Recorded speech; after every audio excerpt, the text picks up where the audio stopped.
Hello student, आप सभी के लिए 11वीं क्लास की फीस स्टार्ट की गई है और आप रेगुलर रूप से इस चैनल पर पूरी वीडियो देखिए, पूरी पढ़ाई कीजिए घर बैठे ऑनलाइन प्लेटफॉर्म से।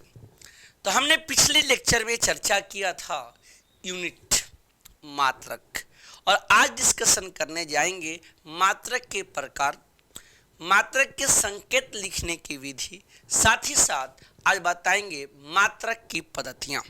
ठीक है, तो आइए जरा डिस्कशन करते हैं। पहला बात होता है मात्रक दो प्रकार के होते हैं, एक होता है फंडामेंटल यूनिट और दूसरा होता है डिराइव यूनिट। यानी मूल मात्रक किसे कहते हैं? वैसे मात्रक जो किसी अन्य मात्रक पर निर्भर न हो, यानी वैसे मात्रक जो किसी अन्य मात्रक पर निर्भर ना हो, कौन मात्रक कहलाएंगे? मूल मात्रक कहलाएंगे। देखिए, मूल मात्रक में सबसे बड़ी बात क्या होता है इसमें तो ये अन्य राशि पर निर्भर नहीं करता है, लेकिन इसे एक दूसरे से ट्रांसफर भी नहीं कर सकते। अर्थात आप लंबाई को केजी में नहीं चेंज कर सकते, साथ में समय को सेकेंड में नहीं, समय सेकेंड में है लेकिन ताप को में चेंज नहीं कर सकते। यानी कह रहा है सबसे पहले वैसे मात्रक जो किसी अन्य मात्रक पर निर्भर न हो, अर्थात वो मात्रक हमेशा पूर्ण रूपेण स्वतंत्र हो। जैसे लंबाई का मीटर है, द्रव्यमान का किलोग्राम, समय का सेकंड, तापमान का केल्विन, विद्युत धारा का एम्पियर, ज्योति तीव्रता का कैंडेला और पदार्थ की मात्रा का मोल। साथ ही साथ ये मात्रक आपस में कभी भी परिवर्तित नहीं होते। ये मात्रक आपस में कभी एक दूसरे के साथ क्या करेंगे? एक्सचेंज नहीं होंगे, अर्थात ये परिवर्तित नहीं होंगे। जब ये मात्रक आपस में परिवर्तित नहीं होंगे, अर्थात इसे एक रूप से दूसरे, यानी कहने का मतलब है द्रव्यमान के मात्रक को लंबाई में चेंज नहीं कर सकते और लंबाई के मात्रक को किसमें? केजी में नहीं चेंज कर सकते। अब देखिए डिराइव यूनिट क्या है? वैसे मात्रक जो किसी अन्य मात्रक पर निर्भर हो, अर्थात कहने का मतलब क्या है कि जो व्युत्पन्न मात्रक है ये पूरी तरीके से मूल मात्रक के पर क्या करता है? निर्भर करता है। कह रहा है सीधा तरीके से कि ये व्युत्पन्न मात्रक मूल मात्रक के पदों में व्यक्त किया जाता है।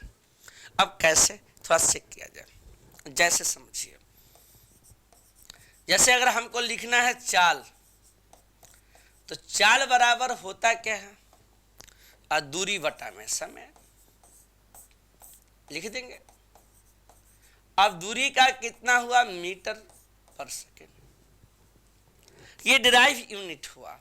अभी मान लीजिए आपने लिखा घनत्व, डेंसिटी, यानी द्रव्यमान बटा में कितना? आयतन।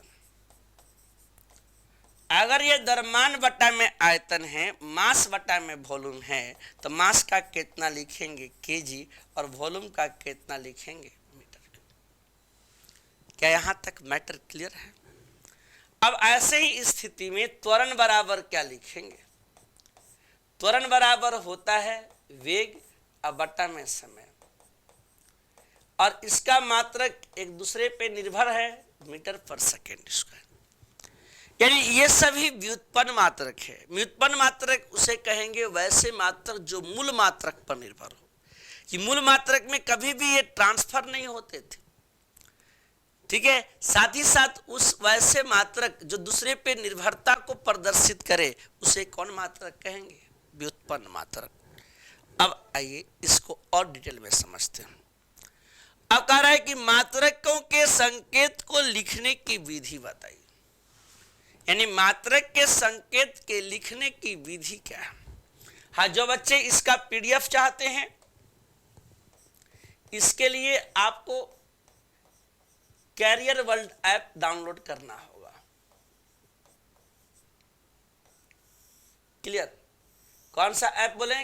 कैरियर वर्ल्ड ऐप, जिसमें आपको पूरे वीडियो, पीडीएफ सभी प्राप्त होंगे और रेगुलर रूप से आप क्लासेज भी कर सकेंगे, पूरी टॉपिक को आप कवर कर सकेंगे। कह रहे किसी भौतिक राशि के मात्रक अगर वैज्ञानिक के नाम से शुरू होता हो, जैसे अगर भौतिक राशि का नाम बता रहे हैं आपको जिसमें नाम आता है बल, ठीक है। दूसरा है यहां पे चुंबकीय क्षेत्र, कौन सा? चुंबकीय क्षेत्र। साथ ही साथ विद्युत धारा, विद्युत धारा। चौथा टर्म यहां पे लिख रहे हैं तापमान, ठीक है। ये सभी भौतिक राशियां हैं, लेकिन इन सभी ये जो भौतिक राशियां हैं ये क्या है? भौतिक राशि। अब इसके वैज्ञानिक के नाम क्या हैं? यहां पे समझेंगे कौन सा नाम? वैज्ञानिक नाम, वैज्ञानिक के नाम, राइट। यहां लिखेंगे वैज्ञानिक के नाम, वैज्ञानिक के नाम, ठीक है। और यहां पर है मात्रक, और साथ मात्रक या संकेत, साफ साफ कहिए, ठीक है। वैज्ञानिक का नाम यहां पे क्या है? न्यूटन। और जब वैज्ञानिक के नाम से शुरू होगा तो इनके नाम ही क्या होते हैं? मात्रक। यानी सीधा सा बात है, जब वैज्ञानिक के नाम से शुरू होगा कोई भी मात्रक, यानी कि सबसे पहले कोई भी राशि का मात्रक, तो वो मात्रक वैज्ञानिक का नाम ही होता है, ठीक है। अब चुंबकीय क्षेत्र का टेस्ला, चुंबकीय क्षेत्र का एसआई मात्रक होता है टेस्ला, ठीक है। बहुत पॉपुलर नाम हुआ नहीं 1-2 सालों के अंदर में टेस्ला का, तो इसमें नाम आया टेस्ला। विद्युत धारा का एम्पियर,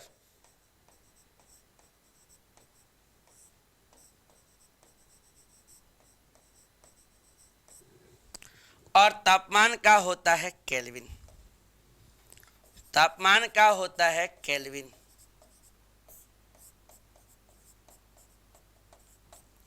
तो इस कंडीशन में क्या लिखा जाएगा? न्यूटन का नाम आएगा एन, टेस्ला का नाम होगा टी, एम्पियर का नाम होगा ए, केल्विन का नाम होगा के। यानी कहने का मतलब क्या हुआ? जब किसी भौतिक राशि का मात्रक वैज्ञानिक के नाम से शुरू होता है, किसके नाम से? वैज्ञानिक के नाम से शुरू हो, तो उनके संकेत को लिखते समय वैज्ञानिक के नाम के पहले अक्षर का प्रयोग किया जाता है। वो भी कैसा लेटर का प्रयोग होगा? तो सीधा जवाब है सर, यहाँ पे कैपिटल लेटर का प्रयोग किया जाता है। कौन सा? Capital letter. कारण सीधा सा तरीका हुआ कि जब किसी भौतिक राशि का मात्रक वैज्ञानिक के नाम से शुरू होता है तो उनके संकेत को लिखते समय किस भाषा में लिखेंगे? तो सीधा जवाब आता है, उनके संकेत को लिखते समय, उनको लिखते समय किस अक्षर का? कैपिटल लेटर के संकेतों से लिखा जाएगा। चलिए आगे बढ़िए।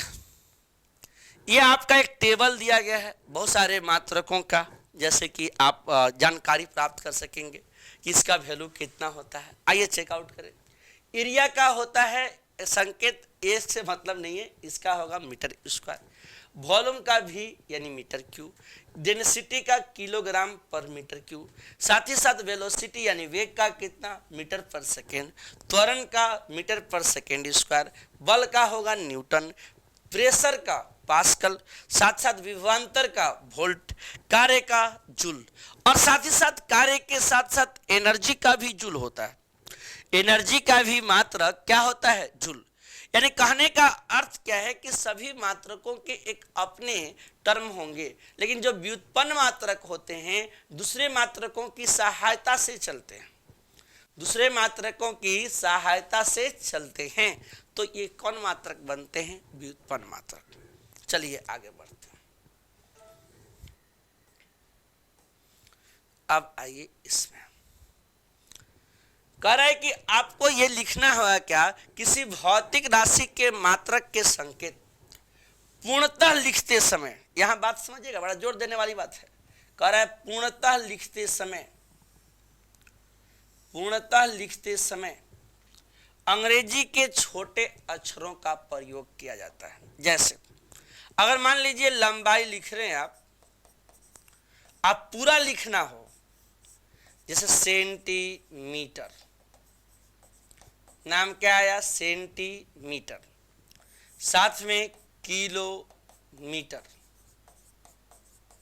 हो गया।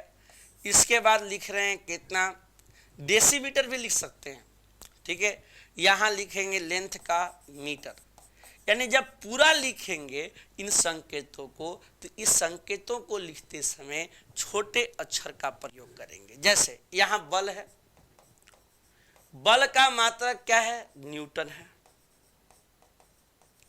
लेकिन जब पूरा लिखेंगे तो ऑल लेटर कैसा होना चाहिए, स्मॉल, ठीक है, ऑल लेटर। जैसे मान लीजिए जूल का यूनिट क्या होगा, यानी कि सबसे पहले ऊर्जा का या कार्य का और कितना, ऊर्जा का, इसका जो यूनिट होगा यहाँ पे, ये यूनिट किस में आएगा, तो सीधा सा बोलेंगे ये यूनिट किस में आएगा, जूल में। आज जूल का क्या लिखेंगे, संकेत नहीं लिख रहे हैं, पूरा नाम लिखना है, अंग्रेजी के कौन लेटर से, छोटे लेटर से। कंफर्म है। अब आगे आइए, कह रहे किसी भौतिक राशि के मात्रक यदि वैज्ञानिक के नाम से शुरू न हो, ये बात भी बड़ी बात है। कह रहे वैज्ञानिक के नाम से शुरू न हो, मात्रक हो लेकिन वैज्ञानिक के नाम से शुरू न हो, तो उनके संकेत को लिखते समय अंग्रेजी के छोटे अक्षर का प्रयोग किया जाता है। जैसे यहां अगर द्रव्यमान काउंट करते हैं, एग्जाम्पल दे रहे हैं, तो इसमें ये आता है कितना, तो सबसे पहले ये अगर द्रव्यमान है, ये मास है, ये द्रव्यमान और ये कितना है, मास है। तो यहाँ अगर द्रव्यमान है अगर मास है, तो सबसे पहले इसका मीनिंग लिखा जाएगा किलोग्राम, और किलोग्राम को लिखेंगे केजी, ठीक है। अगर आप बात कीजिएगा मीटर, द्रव्यमान में कहाँ से आ गया, यहाँ पे लिखेंगे ग्राम, ग्राम के संकेत को क्या लिखेंगे, जी। करें सीधा तौर पे यदि मात्रक किसी भौतिक राशि का रहे, ठीक है, वो तो बात की बात हो गई, लेकिन सीधा कह रहे हैं कि द्रव्यमान रहे, यदि ये वैज्ञानिक के नाम से मात्रक शुरू ना हो, तो वैसे स्थिति में इसे लिखते समय अंग्रेजी के छोटे अक्षर का प्रयोग किया जाता है। क्लियर है। अब आगे बढ़िए, अब देखिए ये बात बिल्कुल सही है कि हमेशा मात्रक के संकेत को लिखते समय एक वचन में लिखा जाता है, अर्थात बहुवचन में नहीं लिखना है। कैसे, मान लीजिए कोई बच्चा ऐसे आया, उसे बोला गया 50 केजी लिखो, तब तो ठीक है। कोई मुंड में रहता है, लिख देता है 50 केजीएस ना, ये बात ना डेंजर मैन की तरह है, ये होने वाला नहीं है। जबकि यहाँ पे सही क्या होगा, ये यहाँ लिख रहे हैं कितना, 30 मीटर, जबकि ये 30 मीटर ऐसे, जबकि यहाँ पे कितना लिखेंगे, 30 मीटर यस, तो सीधा सा बात है यहाँ रेड सिग्नल लग जाएगा, ऐसा संभव नहीं है। अर्थात यस या यस का प्रयोग मात्रक के संकेत को लिखते समय नहीं करेंगे, यानी सीधा सीधा कह रहा है मात्रक के संकेत को लिखते समय किसका प्रयोग नहीं करेंगे, तो सबसे पहले बहुवचन का प्रयोग संभव नहीं है।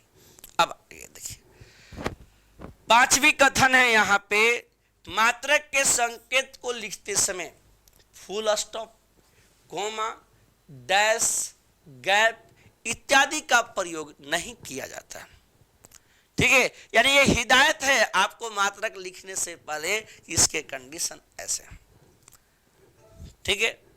अब इसके बाद, अब किसी मात्रक के संकेत को विभाजित करने के लिए केवल एक सॉलिडस का प्रयोग किया जाता है। अब कहिएगा ये क्या होता है सर, एक सॉलिडस का प्रयोग का मतलब, जैसे वेग लिखना हो गया, तो वेग लिखना है तो पहले इसका फॉर्मूला क्या होता है, विस्थापन बटा में समय, लिख दिया हमने। यहां नाम है त्वरण, मतलब वेग अब बटा में समय।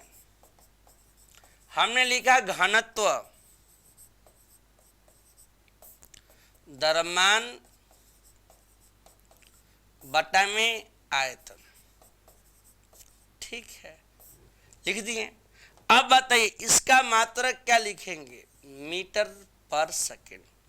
इसका क्या लिखेंगे? मीटर पर सेकेंड स्क्वायर। इसमें क्या लिखेंगे? केजी पर मीटर क्यूब। हो गया। यानी इसमें केवल एक सॉलिडस का प्रयोग किया जाएगा, डबल का प्रयोग नहीं होगा। यानी सॉलिडस का मतलब क्या है? तो सीधा सा बात है, एक यहाँ पे इस प्रकार का प्रयोग करते हैं। ठीक है, विभाजित करते समय। अब इस तरीके से आगे की तरफ हम लोग बढ़ रहे।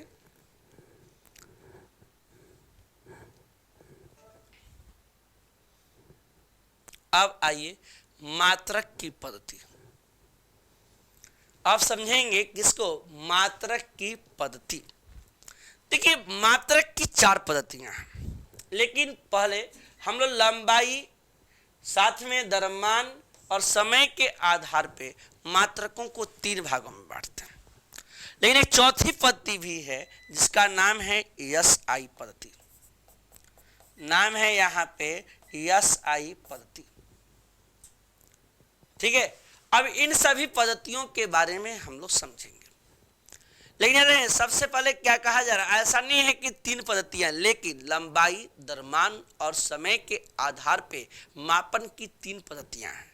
पहला का नाम है CGS, दूसरे का नाम है FPS, तीसरे का नाम है MKS और चौथी पद्धति है जो इन सभी को मिलाकर बनाया गया था, उसका नाम है SI पद्धति।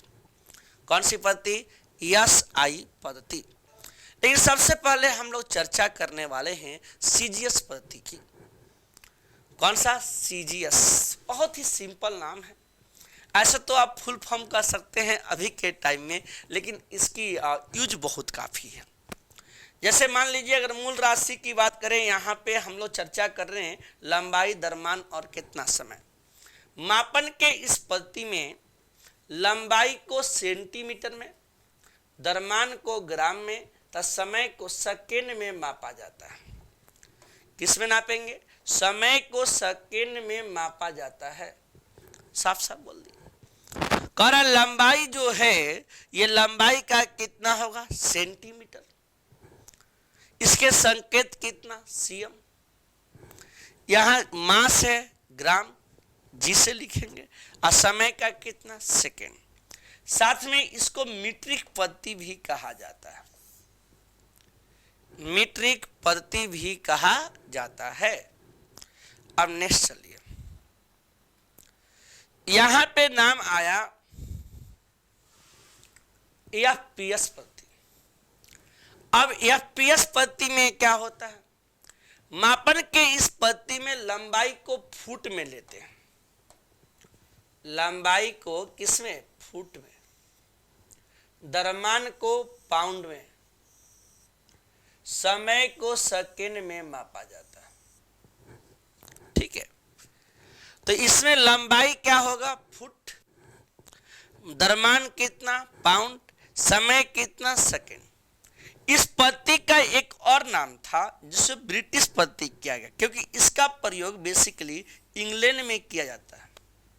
जब इंग्लैंड में करते हैं इसलिए इसे ब्रिटिश पद्धति भी कहा जाता है।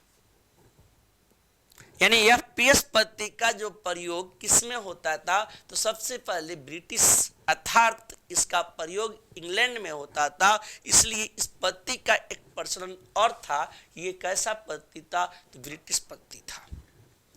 ठीक है, अब आगे की तरफ बढ़िए। अब लास्ट नाम आज के लिए है MKS। MKS का मतलब क्या हुआ? M से मीटर, द्रव्यमान का किलोग्राम और समय का क्या होता है? सेकेंड।